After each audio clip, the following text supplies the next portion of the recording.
back, everybody. By this point in the day, you have probably noticed that I'm American. And like a lot of other Americans, I was not very well traveled for most of my life. My first time out of the country, my first time on a plane, actually, was when I was 17. I was traveling here to Berlin for a summer abroad program. I was excited, anxious as hell, brushing up on my German and trying to study up like how to act and what to expect. When I finally landed and took my first Spaziergang around the city, I walked straight into a bike path and very nearly got run over. The point is, unless you've been somewhere on the ground, really lived there, you don't know what to expect. And the same goes for markets. A lot of digital businesses have their start in the US or other markets we'd call developed or Western. They often make the mistake of thinking they can just copy everything, business model, strategy, the whole shebang, and assume it's just going to work in markets that they know actually very little about. Emerging markets can be quite a bit different than the US versus Germany, but they promise huge opportunities. Booming populations, untapped market segments, unique problem spaces that are yet to be solved. But how can we, as digital businesses, approach these markets in a smart way? I have the pleasure of moderating the next panel of the day, and we're going to discuss exactly this, and how to avoid stumbling into the inevitable bike paths along the way.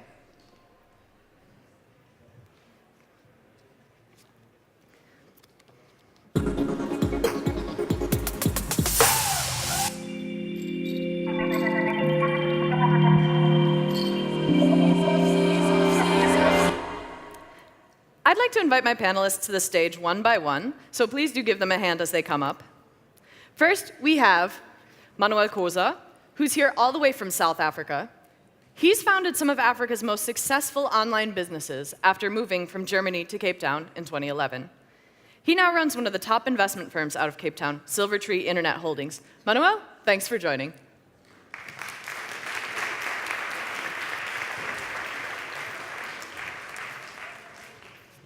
Next, we have Henrique Jensen, who's Director of International at Taxify, which is giving Uber a run for its money in many emerging markets and is valued at over $1 billion. Henrik has spent nearly the last decade building and scaling companies around the globe. Henrik, welcome to the stage.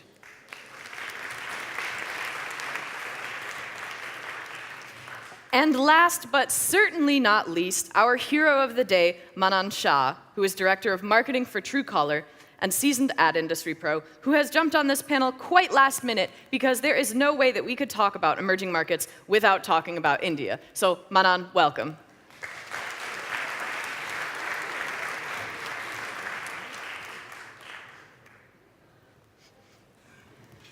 Gentlemen, thank you so much for coming all the way to Berlin for this panel from really all over the world. Let's open up by hearing a little bit from each of you about what each of your businesses does and what markets you're active in. Let's maybe start with Manan. Hi. This is an app that we launched in 2009 called Truecaller. The original idea behind this was to identify unknown numbers calling you, because it's very difficult to know whether it's an important call. It's very difficult to know whether it's a call that matters at all. And that's the genesis of the idea behind Truecaller. And today, we're happy to have more than 300 million users across the world, and India, obviously, is our biggest market with more than 150 million of them. Henrik? I guess that's me.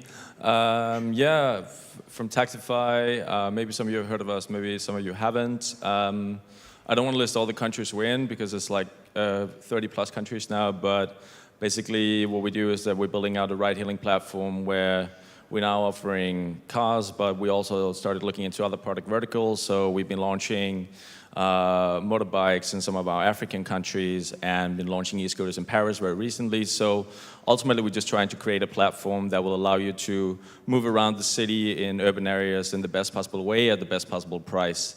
And that's what I'm here to talk about. And I guess currently we're, very active in Central Eastern Europe and Africa, but are now also starting to look into kind of like more newer markets for us, which is like the more high-profile Western European cities, including Paris and Lisbon, London soon, hopefully, and looking into Latin America at the moment as well. Cool, and we with Silvertree, we invest in the broader consumer internet space, so niche e-commerce, classifieds, comparison website, mostly South Africa-based. Tried Nigeria and Kenya and failed miserably. Yeah, lots of lessons in terms of, even if you're on the African continent, moving into other countries that are on the continent have actually not much in common. Let's, on that note, let's jump right into it. So what are some of the essential differences between scaling a business in like a Western or developed area or in emerging markets? And I love the keyword failure. So where were the pitfalls that made this so challenging? Lots of learnings and lots of kind of lessons learned. One, business model related, kind of business model that works in one country doesn't necessarily solve a business model in a different country. I mean, the key determining factor, I mean, sounds obvious to everyone, but if you learn it painfully, is management team on the ground, exporting management team from other countries, and I'm an export into South Africa from Germany. Like, you need a lot of time to actually find your feet, and you actually need to have a long-term horizon. This kind of gold rush mentality of, I come in, scale something up, raise a lot of money, and then kind of hope with very expensive equity capital I can buy customers. If you don't have a good product that actually solves a problem, and that you can actually only figure out if you're on the ground and actually understand the broader market, the consumer, the kind of offline competition, the needs they have, you will not figure it out. And kind of these mistakes we did. We exported business models and said, look, this is very highly valued somewhere in the US or in Asia. Hey, this doesn't exist in Nigeria, Kenya, because it's a great business model, it's very capital efficient. Let's copy paste the price comparison side, the e-commerce side into the Nigerian context, and then you realize you're actually not solving any problem.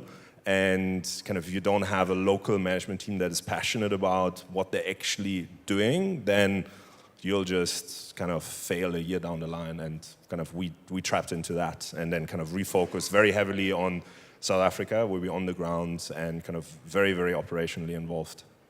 So it's about listening, and it's about finding a real product market fit. And now we have two digital brands on stage who have managed to find a really excellent product market fit in some of these emerging markets. So Manan, maybe you can tell a little bit more about the Truecaller story and how your company was able to find this fit. Actually, to be honest, we didn't find the fit. India found the app rather than we finding India. It just so happened that we created a utility which was originally designed for a Swedish market, but found relevance in a completely different geography altogether. And the core reason behind the growth that we've seen in India and almost in all emerging markets that we're present in is the fact that we serve a very basic purpose. We serve a basic utility. And just to give you a picture of how things work for us, with a little bit of nudge, little bit of integration inside the app, and almost zero in terms of ATL spends, we see around 300,000 downloads of the app every day. And that's phenomenal, because we've basically found the right the right audiences for a utility that we created. And that's basically fueling our growth almost, not just in India, but almost in all the emerging markets. And Henrik, you've also managed to find quite the competitive edge, in particular in South Africa and some of these African markets. Can you tell me how this came about? How did you manage to find or adapt the business model to these different markets? Yeah, sure. So, I mean, I think first and foremost, other players might have found the product market fit for us, and then we kind of like went in and was like, let's do this cheaper. But I think at the end of the day, the differences between scaling in kind of like more Western economies and emerging economies is pretty much, like the approach would pretty much be the same. You just need to develop some very structured processes around your market intelligence, your research, the way you're recruiting your team, the way you're developing processes like within these markets. So I think one of the things we found there was that we had, maybe a competitive edge in the sense that you had all these other ride-hailing platforms that had like massive workforce, massive budgets, but which also meant their efficiency wasn't very good. And that probably led them to have higher commission rates for drivers, higher prices for riders, and at the end of the day, you were arriving at a price point that wasn't affordable to like a lot of people in a mass market economy. And that's where I think we kind of like went in and was like, we can probably offer something that is just as good in terms of, the ETA for which the car will arrive, and actually be better on price. And like honestly, ride-hailing is a relatively simple industry because all people want is just a car that you can get relatively instantly in this on-demand economy. And like that's basically our simple value add. Then there's a whole other kind of like competitive challenge around how do you make sure that drivers want to drive with you if you're actually offering lower prices, but then that's where you can play around with the commission rates, and in order to be able to do that, you need a relatively lean setup and a very high efficiency in terms of the capital deployed. And I think Taxify to date is probably the most efficient ride-hailing platform in the world at basically deploying capital, looking at wherever you're invested and the gross merchandising value run rate generated. And you mentioned price point at the beginning. Now, I was speaking with Manan earlier about how price point is not necessarily everything in these markets. So what makes the difference then? I mean, that's obviously a very common misassumption about, okay, just lower prices, but that isn't necessarily the case in India in particular, right? Yeah, I think this is something that we've seen happening a lot in the e-commerce industry in India. There is the same product available across different platforms, right from the Amazon to Flipkart to even most of the other localized Indian e-commerce companies. But what has happened, and I'm hoping it will change very soon, is that there is zero loyalty that customers have developed towards any of these platforms. I'll give you an example of my wife. She's like a pro at online shopping, like right from baby diapers to dog food, everything gets ordered online.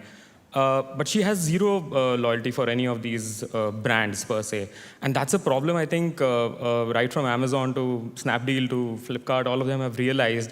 And that's where they're coming up with value-added services like Amazon Prime Video and a lot of other integrations and partnerships that they're doing where certain handsets are available exclusively on certain platforms and stuff. But India is obviously a price-sensitive market, but it's not the only thing. There is a huge market out there that is looking for relevant offerings, relevant integrations. And that's going to be the key to find the right balance between the right pricing and also the relevant offerings that you can provide to your customers. So low price at any cost is maybe one common misconception. Another one is that each of these sort of emerging markets or larger areas are kind of a monolith, right? Like people see Africa as Africa, they see India as India, and this is actually not at all the case. So how do you cope with this? In particular, let's say Henrik, as someone who's active, as a company who's active in so many markets, how do you actually cope with this incredible diversity? Yeah, I mean, I actually don't know.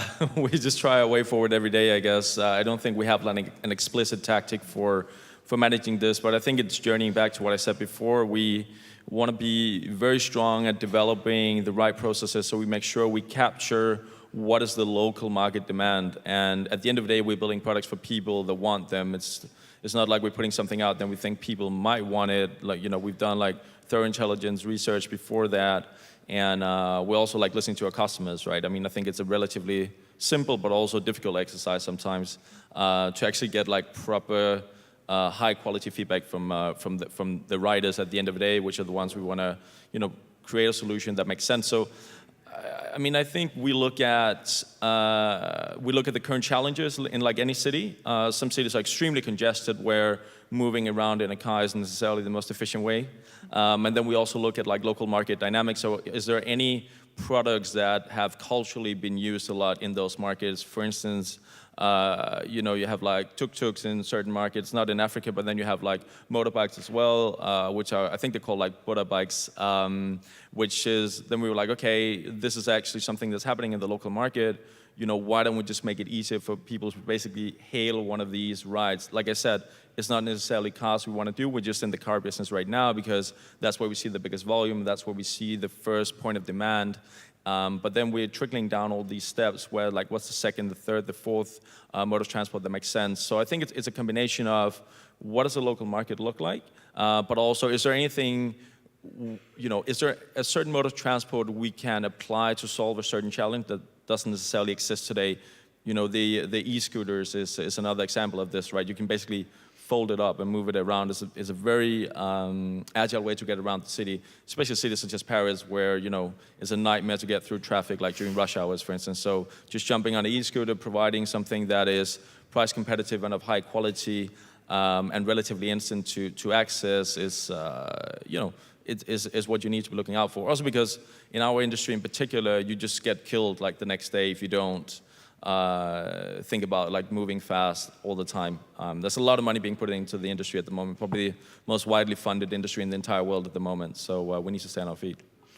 So Manuel, how do your portfolio companies approach this problem, both of identifying sort of where the market opportunities lie and also how to sort of tap into these opportunities in the different markets?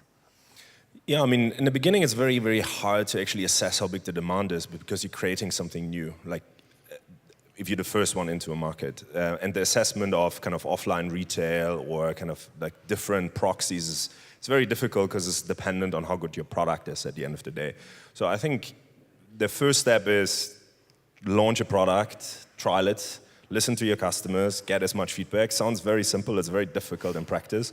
We've tried now with a lot of kind of mechanisms, like mystery shopping to kind of trial with kind of power customers in the beginning to kind of get their real feedback and then see what the customer feedback is, how we can increase or kind of better the product, and then try all the marketing channels possible and see which of them are kind of scalable marketing channel economically. And kind of that's kind of has been the approach. The tricky part is that kind of if you hit a certain milestone, you're kind of reinventing your market quite quickly because it's a very iterative process.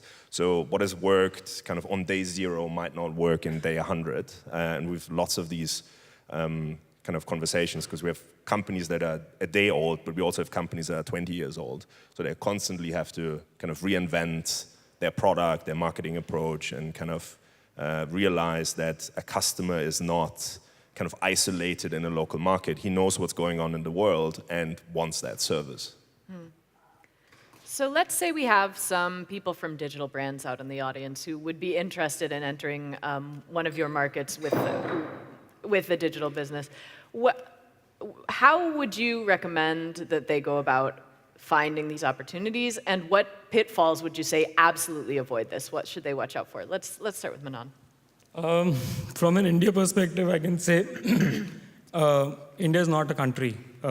It's not one country at all. To give you a sense of the diversity over there, every 250 kilometers, the language changes, the food changes, the way people behave professionally and in different environments changes. It's a lot of diversity and a lot of people also. So there is never a one size fits all kind of a solution that has ever worked in India so far. You will have to look at a way in which you create relevant offerings for these diverse set of people.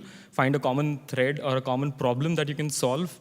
And that's probably what has fueled the growth for us also. We found a common problem. We found that communication needs to be smarter, more safer, more efficient. And we've solved that problem for these people. And that's where we found a great audience. And also one more thing that we continuously keep doing is, like Henrik was saying, you need to listen to your customers. Even today, after 9 years of having this company around, even today, our founders, call up random customers, people who are using our app, and get real-time one-on-one feedback from them, understand what is working for them, what can we build further, and each of the features that we've added to our app, we're not just a caller ID anymore, are features that the customers wanted. And it's not on the basis of just one customer that you spoke to, but in many of these conversations, you realize that there's a common thread or a common problem that you as an app can solve. And that's what we've really scaled up with. So there is, like I said, there is no way you can, in a market especially like India, you cannot find a one-size-fits-all kind of solution at all. And you have to continuously understand the pulse of the market, look at what are the changes that are happening over there. Digital India is becoming a big dream for a lot of brands in India.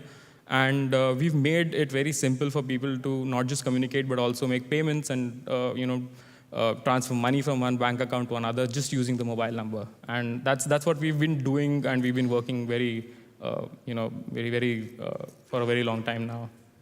Yeah, and I think, sorry for jumping in, but I think like in general, it's just like, I completely agree to that point, and I think one of the things you also found is that you can make all the market research in the world and basically research your potential customers, etc., before you actually launch any market. Research like local dynamics, legislation, regulation, anything that you need to basically take into account, maybe even safety in our business as well.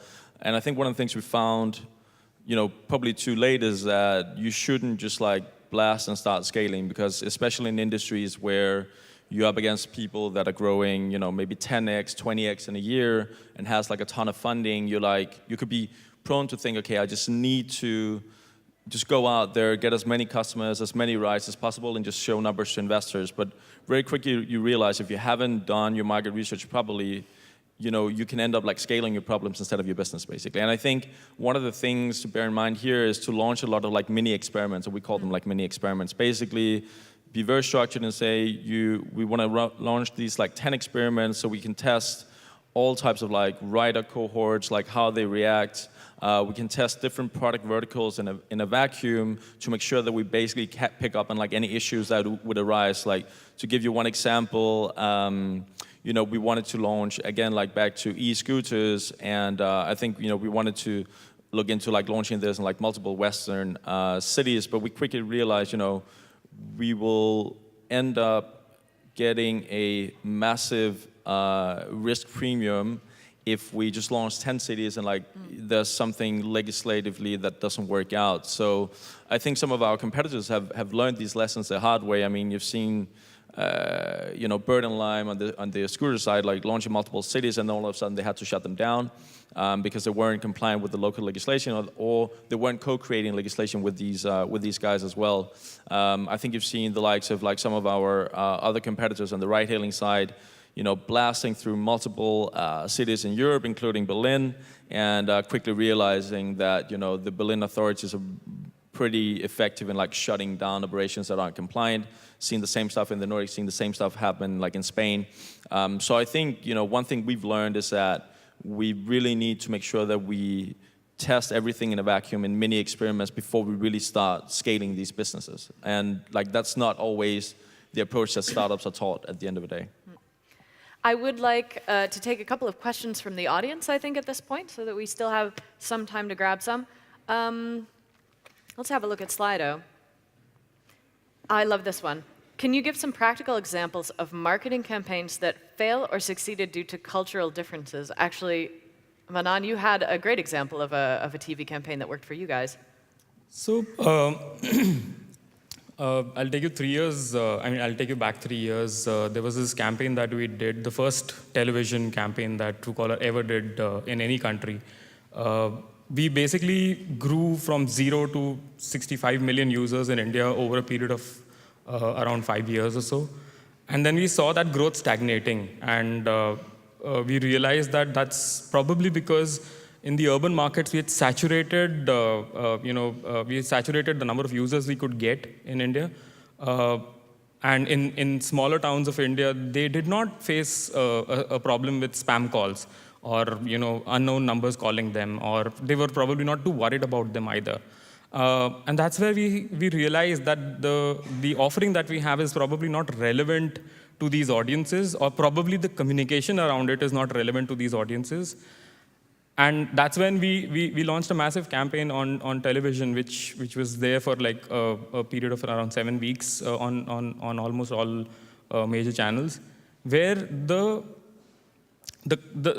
message, the key message in that communication was that it is, it is important to know who's calling you, because it could be that call of opportunity. And the very simple insight behind that was, in today's day and age, opportunity knocks is not as important as opportunity calling you. And that's how people get jobs. That's how people, get connected with people. They know they want to know. They want to,